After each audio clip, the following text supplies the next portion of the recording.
इतना प्रतिभाशाली चिकित्सक जिसके पास डिग्री की कोई कमी नहीं थी, उनके पढ़ाई स्टूडेंट करोड़ों रुपए कमा लेते हैं, लेकिन ऐसा एक शिक्षक जिसके जीवन में इतनी सादगी सरलता थी, मेरे जीवन को बहुत प्रभावित किया। तो मेरे मन में यही भाव था कि जब मेरे गुरुजन इतनी अच्छी सेवा कर सकते हैं तो एक डॉक्टर के रूप में मेरा जीवन, मेरा कैरियर केवल और केवल सेवा के रूप में होगा। एक बालिका थी, लगभग 13-14 साल की थी, उसको ब्लड कैंसर हो गया।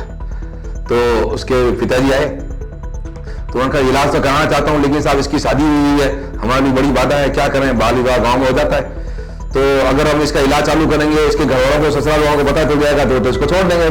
तो बड़ी मेहनत करने के बाद में वो उस बालिका के जो पति थे वो उस समय 10वीं पढ़ते थे, उनको लेकर के आए। तो उस बालक ने वचन दिया, बहुत समझदार बालक था, उसने कहा डॉक्टर साहब अगर आप कह रहे हो तो मैं 2.5-3 साल तक अपने परिवार की बात नहीं मानूंगा और आप इसका इलाज करो। 2.5-3 साल उसका इलाज चला। 3 साल इलाज के बाद वो बच्ची ठीक हो गई। तो फिर मैंने उसके पिता से कहा, मैंने कहा इसके पतिदेव को बुलाओ। साल भर बाद जब बच्ची की डिलीवरी हुई और बच्ची को गोद लेकर के दोनों पति पत्नी आए, मैंने कहा अब बहुत खुश हुए। विज्ञान अकेले कुछ नहीं कर सकती, इसके लिए एक डॉक्टर के मन का भाव, बाकी पारिवारिक सामाजिक भूमिकाएं, इन सब का बड़ा योगदान होता है। और इसलिए लाखों लोग मेरे संपर्क में आते रहे, लाखों लोगों के उपचार से मैं जुड़ा रहा। जितने भी दस्तक हैं, मेरे चिकित्सक साथी हैं, उन सबको ये मैं जरूर बात कहना चाहूंगा कि if money is lost, nothing is lost. If health is lost, something is lost. If character is lost, everything is lost. शायद मेरे जीवन में इस ध्येय वाक्य का बहुत बड़ा प्रभाव है। इन तीनों जीवन के लक्ष्यों के साथ मैं आपके सामने डॉक्टर अशोक कुमार कलवार, मैं मेडिकल ऑन्कोलॉजिस्ट हूं। मेडिकल ऑन्कोलॉजी से तात्पर्य है कैंसर विभाग की वह विधा जिसमें कीमोथेरेपी या दवाइयों से कैंसर का उपचार किया जाता है। लगभग पिछले 25 वर्ष की राजकीय सेवा के बाद, जिसमें सबसे बड़ा सेवा कार्य मेरा बीकानेर में आचार्य तुलसी कैंसर क्षेत्रीय अनुसंधान केंद्र मेडिकल कॉलेज बीकानेर, और एक अंत में लगभग 1.5-2 वर्ष का संपूर्णानंद मेडिकल कॉलेज अस्पताल जोधपुर। लगभग इतने सेवा के बाद, राजकीय सेवा से स्वैच्छिक सेवानिवृत्ति लेने के बाद, राजकीय सेवाओं में चिकित्सा सेवा शिक्षक इस दायित्व को निर्वाह करता था, अनुसंधान के काम में भी लगा हुआ था। और अब सेवानिवृत्ति के बाद में, स्वैच्छिक सेवानिवृत्ति के बाद में, मैं एक निजी अस्पताल में अपनी सेवाएं जोधपुर में दे रहा हूं। डॉक्टर के रूप में मैं जैसे बाकी समाज में देखता था, तो मुझे लगता था कि मेरी भूमिका किस तरह से होनी चाहिए। तो मेरे 2 गुरुजन हैं, आज भी है, जिनके सानिध्य में मैंने कैंसर का अध्ययन किया। वो बेंगलोर में है दोनों भी। वहां एक तो मैडम थी, उसका उदाहरण तो और द्वितीय है। एक बार जब बहुत समय हो गया, अच्छा परिचय हो गया, तो मैंने उनसे पूछ लिया कि मैडम आपने शादी क्यों नहीं की। उनकी उम्र लगभग 58-60 साल के आसपास की थी। हमारी माँ थी, वो गुरु माँ थी वो। ये प्रश्न बहुत कठिन था मेरे लिए पूछना, लेकिन मैंने पूछ लिया क्योंकि संबंध अच्छे हो गए। तो उस गुरु माँ ने, मैडम ने उत्तर दिया कि डॉक्टर साहब आप इतने समय से आओ हमारे पास, आप रोज देखते हो ना, ये इतने जो लोग आ रहे हैं, इतने बच्चे आ रहे हैं, क्या ये मेरे बच्चे नहीं है? कितने गजब का त्याग। एक डॉक्टर ने, प्रतिभाशाली डॉक्टर ने आज से 30 साल पहले इसलिए विवाह नहीं किया क्योंकि उनको कितने लाखों परिवारों के बच्चों की सेवा करनी थी, और उन्हीं को ही उन्होंने अपना बच्चे मान लिया। मेरे लिए बहुत बड़ी प्रेरणा की बात थी। मेरे गुरु वहां और थे, उनके जो पैंट शर्ट थी, उनके कपड़े में जब तक वहां रहा, 3 साल लगभग मैंने अध्ययन किया, उस अवधि में मैंने उनके 2-3 से ज्यादा कभी ड्रेस नहीं देखी। और उनकी कमीज में से बनियान दिख जाती थी, इतने घिस गए थे। जूतों पर प्रतिबंध लगे हुए थे। इतना प्रतिभाशाली चिकित्सक जिसके पास डिग्री की कोई कमी नहीं थी, उनके पढ़ाई स्टूडेंट करोड़ों रुपए कमा लेते हैं, लेकिन ऐसा एक शिक्षक जिसके जीवन में इतनी सादगी सरलता थी, मेरे जीवन को बहुत प्रभावित किया। और उन सबसे प्रेरणा लेकर के जब मैं वापस लौटा, तो मेरे मन में यही भाव था कि जब मेरे गुरुजन इतनी अच्छी सेवा कर सकते हैं, तो एक डॉक्टर के रूप में मेरा जीवन, मेरा कैरियर केवल और केवल सेवा के रूप में होगा। तो शुरू में इसका बहुत मजाक, उपवास, उपेक्षा, ये सब मेरे लिए होती थी। क्या है ये, कोई हो सकता है क्या, ये असंभव है, नहीं हो सकता, कैसे करोगे, घर परिवार कैसे चलाओगे। इन सब चुनौतियों के बीच में केवल एक ही बात था कि सरकार मुझे वेतन दे रही है, उस वेतन से मेरा घर चल ही रहा है। और जब मेरे गुरुजन इतना कर सकते हैं, तो मैं पता नहीं कितने लोगों के परिवारों के जीवन में रोशनी ला सकता हूँ, उनके जीवन में रंग ला सकता हूँ, उनके बच्चों को, उनके परिवार के लोगों को बचा करके उनके जीवन के दीपक उनको जलते हुए लौटा सकता हूँ। इस बहुत बड़ी पवित्र सेवा के भाव के साथ में मैं चल पड़ा। फिर जब ये कैंसर की यात्रा चालू हुई तो सबसे बड़ा चैलेंज ये था जो जनता की तरफ से था, और क्योंकि जनता के मन में, मरीज के मन में कैंसर का निदान होते ही उनके पांव के नीचे की जमीन खिसक जाती है। वो सोचते हैं अब क्या हो गया, अब तो गया, अब कोई जीने की कोई संभावना नहीं है। कई बार मरीज हिम्मत कर लेता तो उसके परिवार वाले नहीं करते, कई बार परिवार वाले हिम्मत कर लेते तो मरीज हिम्मत नहीं करता था, और दोनों हिम्मत कर लेते थे। तीसरी बड़ी बात आती थी कि उपचार होगा कैसे, क्योंकि कैंसर का उपचार बाकी उपचारों से थोड़ा महंगा पड़ता है। तो अर्थव्यवस्था सबसे बड़ी बाधा है। सरकार भी मदद करती है, लेकिन सरकार की भी एक सीमा है, उस सीमा से परे जो परिवार का खर्चा होता है उसका वहन कैसे होगा, ये सारी चुनौतियां थी। अब कोई बार मरीज तैयार हो गया, इलाज करने के लिए चालू किया, तो थोड़े दिन बाद ही उसके मन में निराशा का भाव आता था। कई मित्रगण साथी उसको कहते थे देखो उसको कैंसर हुआ वो मर गया, उसको कैंसर हुआ वो मर गया, तो मरीज आके कहता था आप मेरा इलाज तो कर रहे हो, मैं तो मरने वाला हूं, मर जाऊंगा, मेरा क्या होगा। तो उनको काउंसिल करके उनको प्रेरणा देना ये बहुत बड़ा चुनौतीपूर्ण कार्य था। और इसलिए मैंने भी एक नियम सा बना लिया था, किसी भी मरीज का इलाज चालू करने से पहले उसके परिवार वालों से बात करना, मरीज से अकेले से बात करना, चाहे भले मुझे पूरा दिन लग जाता था, रोज नए मरीज से जितने भी होते थे उनसे बात करना, उनको सारी उसके प्लस माइनस, साइड इफेक्ट, उपचार व्यवस्था सब समझाना, और मनोवैज्ञानिक रूप से उनको तैयार करके और फिर मैं इलाज चालू करता था, और उसकी वजह से वो मरीज तैयार हो जाते थे। जब मेरे कैरियर की शुरुआत हुई तो जब मैं ओपीडी में बैठा था एक बार, तो एक मरीज आया, उसने कहा साहब मेरी स्थिति तो अच्छी नहीं है, लेकिन फिर भी मेरी ये पत्नी है, मुझे इसका इलाज तो कराना है, 2 छोटे छोटे बच्चे हैं, उनके लिए मैं कुछ भी कर सकता हूँ। मैंने कहा तुमने क्या किया अब तक? कहता मैं कई जगह गया था, मेरा बहुत खर्चा हो गया, और परिवार में मेरे पास कोई बचा था तो मेरा घर था, उसको मैं गिरवी रख करके आया हूँ। तो मैंने उससे कहा, ये मैं सामान्यतः सभी मरीजों से पूछता हूँ, आज भी पूछता हूँ तुम्हारी अर्थव्यवस्था क्या है, क्योंकि सरकार की तो सीमा है। तो जो ही मैंने उससे पूछा तो उसने कहा कि मैं तो गिरवी रख कर गया हूं। तो उसने मुझे पैसे दिखा दिए कि साहब ये पैसा है, और गिरवी रख कर मकान गिरवी रख दिया मैंने कहा ऐसा बना, मान लो बुरा से बुरा हो गया तो क्या करोगे? साहब क्या होगा, सड़क पर जाकर रहूंगा, बच्चे मेरे कहीं किराए के मकान में रहूंगा, नई जिंदगी की शुरुआत करूंगा। तो ये बात उसको कहती, मैंने उसको मैंने कहा तो तेरा इलाज हम करेंगे, तेरी व्यवस्था हम करेंगे, क्योंकि मन में सेवा का भाव था, और इस सेवा के भाव से कई दानदाता भी मेरे साथ जुड़ते चले गए। मैंने कहा तेरी सारी अर्थव्यवस्था, जीवन भगवान देगा, लेकिन अर्थव्यवस्था मैं जुटाऊंगा, दानदाताओं की सेवा से करूंगा, तुम सबसे पहले आज ही जाओ, क्योंकि वो गिरवी वाला तुम्हारा शायद कल ना लौटाए वापस, ये सारे पैसे उसके ऑफिस लौटाओ, और लौटा करके कल वापस आ जाना। और उसको तुरंत मैंने भेजा कि भाई अभी इस गिरवी से पैसे से इलाज नहीं करना, हम करेंगे व्यवस्था। ऐसे एक चीज तो छोटा सा उदाहरण है, बहुत उदाहरण थे जिनकी अर्थव्यवस्था बहुत बड़ी तकलीफ थी। उस तकलीफ को ठीक करने के लिए हमारे कई साथी दानदाता मेरे साथ जुड़ते चले गए। वो एक ही कहते थे डॉक्टर साहब क्योरेबल है, इलाज कीजिए, बिल की चिंता मत करना, बिल का भुगतान हम अपना कर देंगे, आप तो बता देना कहाँ पेमेंट करना, कितना करना, किसको करना है। और इसके साथ ही मेरा ये एक प्रारंभिक शुरुआत हुई। फिर दूसरी ऐसी बात मैंने कही थी कि परिवार के लोग कई बार बड़ी कठिनाई उपस्थिति करते हैं हमारे सामने। तो उस समय एक बालक आया और उसको ब्लड कैंसर था, तो उसका इलाज चालू करने के लिए कहा, तो उसके माता पिता पहले दिन ही भागे, कहा ये तो मरेगा तो मर जाएगा, वो हम तो जा रहे नहीं करेंगे इलाज। तो वो माता पिता पहले दिन ही चले गए। दूसरे दिन उसके दादाजी दादी आए सुबह, उन्होंने कहा डॉक्टर साहब हमारी स्थिति तो ऐसी नहीं है, लेकिन क्या कोई उम्मीद है तो करो। मैंने कहा भाई इसमें उम्मीद तो है, लेकिन आपको इतना तो साथ देना पड़ेगा, आप भली अर्थव्यवस्था में जुटाना वो हम जुटाएंगे, लेकिन इसकी बाकी देखरेख का जिम्मेदार आपको लेना पड़ेगा। तो उन्होंने कहा सब आपकी जिम्मेदारी है, आप करोगे तो आपकी रिस्पॉन्सिबिलिटी है तो ही करना। तो हमने भी सोचा भगवान का काम है, हिम्मत कर लीजिए, और मैंने उनका इलाज चालू कर दिया। तो जैसा उनका स्वभाव था, वो थोड़े उग्र स्वभाव के थे दादाजी, तो दादी जी का स्वभाव तो ठीक था, लेकिन दादाजी बहुत उग्र थे। और 2-4 दिन बाद कोई प्रॉब्लम आती तो था जानो आपका काम है, आप कीजिए, मेरी जिम्मेदारी नहीं है। अब ब्लड कैंसर में कई बार खून की जरूरत पड़ती है कि मुझे नहीं मालूम, खून आप लाओ, मेरे पास कोई खून नहीं है।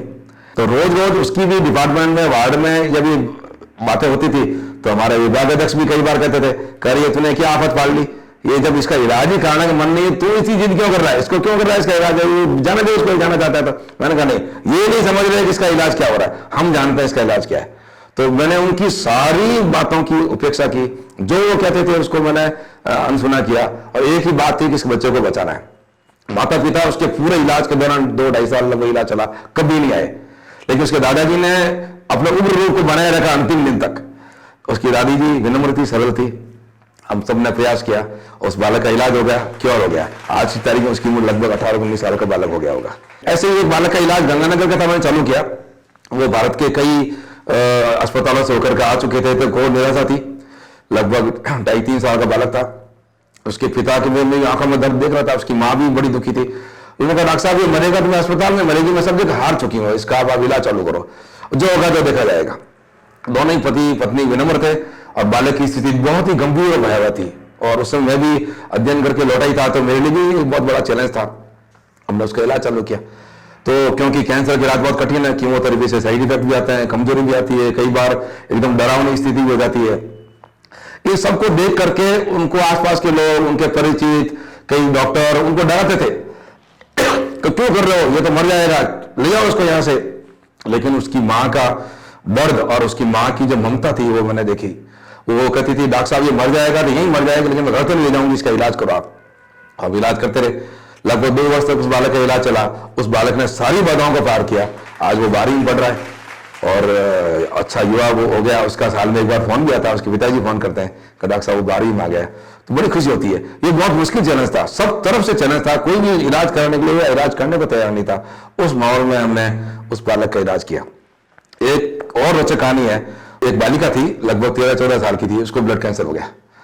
तो उसके पिताजी आए, तो उनका इलाज तो कराना चाहता हूं, लेकिन साहब इसकी शादी हुई है, हमारे लिए बड़ी बाधा है, क्या करें, बाल विवाह गांव में हो जाता है, तो अगर हम इसका इलाज चालू करेंगे, इसके घर वालों को, ससुराल वालों को पता चल जाएगा तो इसको छोड़ देंगे, तलाक जिसको कहते हैं तलाक हो जाएगा।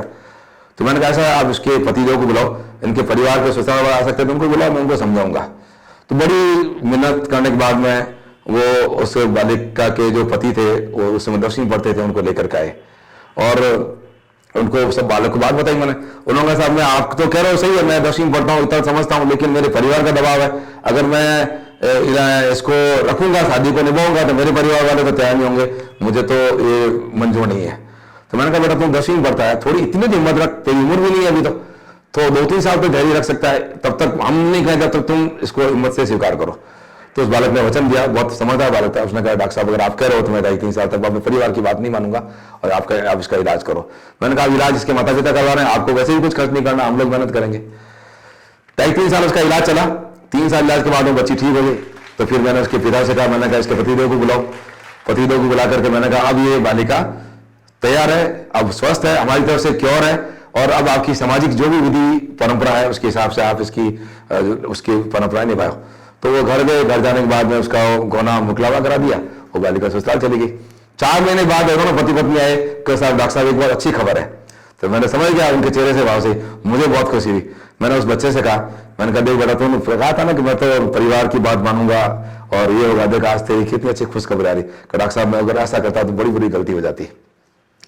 गायनेकोलॉजिस्ट के पास भेज दिया। साल भर बाद जब बच्ची की डिलीवरी हुई और बच्ची को गोद लेकर के दोनों पति पत्नी आए, मैंने कहा अब बहुत खुश हुए। मेरी भी खुशी का कोई सीमा नहीं थी, बहुत मैं प्रसन्न हुआ। लेकिन ऐसे अनेकों उदाहरण है। एक उदाहरण ऐसा भी है, अभी कुछ समय पहले क्या है, जोधपुर की घटना है। ये लगभग 9-10 महीने के बच्चे के हार्ट और फेफड़ों के पास में एक कैंसर की गांठ थी। तो उसकी माँ थोड़ी सी आटी नमी पड़ी हुई होगी तो वो समझदार थी, लेकिन उस बच्चे के पिता वो अनपढ़ थे, इसलिए वो और उसके बाकी रिश्तेदार थे, सबने मना कर दिया कि साहब ये तो मर जाएगा। तो बच्चों के डॉक्टर ने कहा, मेरे को भी कहा कि डॉक्टर साहब को उम्मीद है क्या? मैंने कहा मुझे लगता है, मेरा अनुभव कहता है कि ये भले ही गांठ है लेकिन ये है शायद ब्लड कैंसर, और इसलिए इसकी जांच तो करनी चाहिए।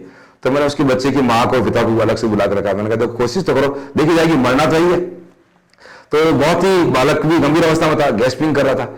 तो सब परिवार के लोगों ने मना कर दिया, हम आपके इलाज के लिए हाँ नहीं बढ़ते, हम दस्तखत नहीं करेंगे। समझा, इस दिन भर निकल गया। तो फिर उसकी माँ ने हिम्मत की, उसने कहा अपने परिवार के सब लोगों को कह दिया, बहुत विनम्रता से कहा आप इलाज कराओ चाहे नहीं कराओ, मेरा तो ये पुत्र है और ये मरेगा तो अस्पताल में मर जाएगा, डॉक्टरों कहां से मर जाएगा तो मुझे मंजूर है, लेकिन मैं घर ले जाकर इसको नहीं मरने दूंगी, आप करो चाहे नहीं करो। इतना कहने के बाद हमारे जो साथी डॉक्टर थे उन्होंने भी कहा डॉक्टर साहब ये कहते रही है लेकिन इसकी करेंगे कैसे, कौन व्यवस्था करेगा? मैंने भी कहा भगवान इसकी व्यवस्था करेगा, चिंता मत करो। और उसके बाद उसको डायग्नोसिस किया, उसका ब्लड कैंसर ही निकला, इलाज चालू किया। 9-10 महीने के बच्चे का इलाज चालू किया। सुनकर आश्चर्य होगा आपको, लगभग उसका 1 साल तक तो उसका पिता और दादाजी कभी आकर के सामने खड़े ही नहीं हुए, उसका इलाज चल रहा है, कैसा चल रहा है। बस उसकी माँ अकेली वो आती थी और हमारा स्टाफ, हमारे सारे स्टाफ ने सोच लिया कि ये हमारा ही बालक है। कई किसको आर्थिक कोई दिक्कत नहीं, बस उसको इतना ही था, माँ को लेके आना था, बस लेकर आती थी, हम इलाज करते रहे। 1 साल बाद उसके पिता आए, उन्होंने कहा डॉक्टर साहब भूल हो गई, ये अकेली आती है। मैंने कहा कोई बात नहीं, भगवान का काम हम तो कर रहे हैं, आपने जो किया उसके लिए आपको पछतावा होगा। थोड़े दिन बाद उस बच्चे के दादाजी भी आ गए, उन्होंने कहा डॉक्टर साहब गलती तो होगी, अब क्या करें। मैंने कहा कोई इस गलती की सुधारी है, अब जो इतनी मदद कर सकते हो आप करो, हम हमारा काम कर रहे हैं। वो बालक आज अभी 4 साल का हो चुका है, ब्लड कैंसर से क्योर हो चुका है, और एक अद्वितीय अनुपम खुशी उस परिवार को, उस माँ को मिल गई जिसने ये संकल्प लिया कि मेरे बच्चों को बचाऊंगी।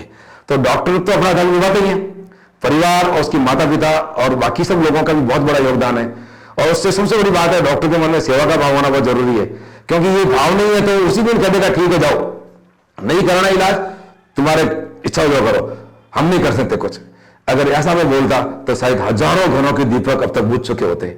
लेकिन मैंने हर मरीज, हर परिवार और सब रिश्तेदारों से यही कहा, हम कोशिश करेंगे, आप हिम्मत रखो, धैर्य रखो। और इस तरह से हजारों परिवारों के दीपक और घरों में रोशनी होती चली गई। कैंसर विशेषज्ञ के रूप में, कैंसर वैज्ञानिक के रूप में, कैंसर शिक्षक के रूप में मेरी ये यात्रा चलती रही। वर्ष दर वर्ष निकलते चले गए। फिर परिवार के दबाव के कारण मुझे यहाँ से जोधपुर भी जाना पड़ा, लेकिन ये क्रम रुका नहीं। इसके पीछे एक ही भाव था, मन में ये था कि मैं कुछ लोगों के लिए करूं, और इसके लिए लोगों के अवेयरनेस के लिए भी प्रयास करता रहा। कैंसर नहीं हो उसके लिए प्रयास करता रहा, कैंसर के कारणों को लोगों के सामने रखना, ये प्रयास करता रहा। स्कूलों में जाकर के कैंसर की अवेयरनेस टॉक देकर के उनको, लोगों को जगाता रहा, बच्चों को जगाता रहा। बच्चों से कहता था घर जाकर के माता पिता का जर्दा गुटखा छुड़ाओ, नशा पता छुड़ाओ। ऐसे करके ये एक जीवन का क्रम मेरा चलता रहा, लेकिन थकावट कभी भी नहीं आई। आज भी उतनी ऊर्जा है, और इस ऊर्जा के पीछे एक ही कारण है कि भगवान स्वयं सामने बैठे हुए हैं, उनका मैं उपचार कर रहा हूं। भगवान का उपचार करने की मेरी हिम्मत नहीं है, ऊपर वाला ही उम्र देता है। मैं तो खाली विज्ञान का और विज्ञान के तथ्यों का उपयोग कर रहा हूं, लेकिन हम सब जानते हैं विज्ञान अकेले कुछ नहीं कर सकती। इसके लिए एक डॉक्टर के मन का भाव, बाकी पारिवारिक सामाजिक भूमिकाएं, इन सब का बड़ा योगदान होता है। और इसलिए लाखों लोग मेरे संपर्क में आते रहे, लाखों लोगों के उपचार से मैं जुड़ा रहा।